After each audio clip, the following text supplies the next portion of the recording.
Alright, what I have here is a book review from a book that I have recently read that was really an excellent book by Admiral William H. McRaven, Navy SEAL, Admiral Commanding Officer, and it's called Make Your Bed. You might have remembered maybe about his famous speech at the University of Texas commencement where he made these points that are in this book and beyond. And just a great, quick, easy to read book from a great American patriot. And I took a lot from it. It was easy to read and it was enjoyable to read. So here are some key points from the book. Obviously, you get a lot more detail in the book. I encourage anyone to go buy it. I'm sure it's pretty cheap to buy, either on Kindle or on paperback for sure. Make your bed. So the whole title of the book is Make Your Bed. Start the morning with a task completed. In the military, they had to make their bed perfectly, and they began to take pride in that. And you always start your day getting something completed right away, and it just builds momentum throughout your day. One interesting story: Admiral McRaven was in charge of guarding Saddam Hussein in his prison cell after the army captured him, and he said Saddam never made his bed, which is interesting. He found that very interesting. The guy of his level didn't have the discipline to make his own bed, and he thought that was telling about who Saddam was. I think he kind of alluded to that. Life is unfair. Life is one of the things they teach you early in SEAL training, according to Admiral McRaven, is that life is unfair and that sometimes breaks don't go your way, but you just got to keep going and keep doing the best you can. He alluded to this a story where they had this thing where they make you what they call a sugar cookie in SEAL training. They make you go into the water and then you roll around the sand till your whole face and whole body is covered with sand. Every crevice of your body is covered with sand, and you have to go the rest of the day training covered in, caked on sand, not very comfortable, not very pleasant. And when he was in SEAL training, the officer made him do that just to prove the point that life was unfair. He hadn't actually even done anything wrong, he doesn't think. He was just, the officer told him it was just to teach him that life was unfair. So, sometimes we get bad breaks, sometimes we don't get even cards, and we don't need to whine about it. We just need to keep moving forward and get the job done regardless. Calculated risk. He was talking about how you can't really succeed at the highest level without taking some risk, without daring to do some things that are a little bit risky. He said the SEALs do that all the time. They don't take reckless risks, but they will push their equipment and their bodies and their minds to the absolute limit to get the job done. He alluded to a story where he had to have he'd made a daylight raid in Afghanistan to save some captives. He was orchestrating it as the commanding officer, and he had to have 3 helicopters land in a courtyard in daylight and land next to each other so close that they were inches from each other, the rotors.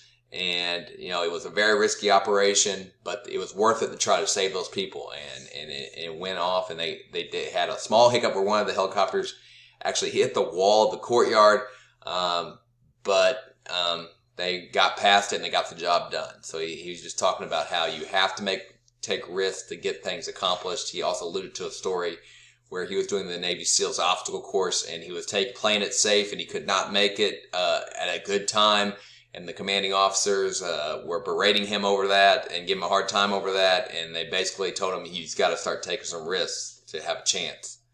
Stand up to bullies. You have to have the courage. He talks about the U.S. military, and this really hit home for me. You have to have the courage to stand up against bullies and stop them, and it takes courage to do that. He alluded to when he was guarding Saddam Hussein once again, and how Saddam was thoroughly intimidated, even the new government, when they went to visit him in his cell, and how after that meeting where Saddam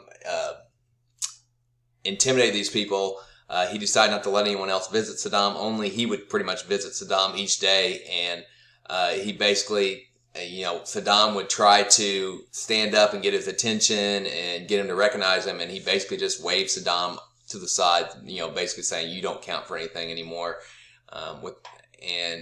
Basically told him that his authority had left.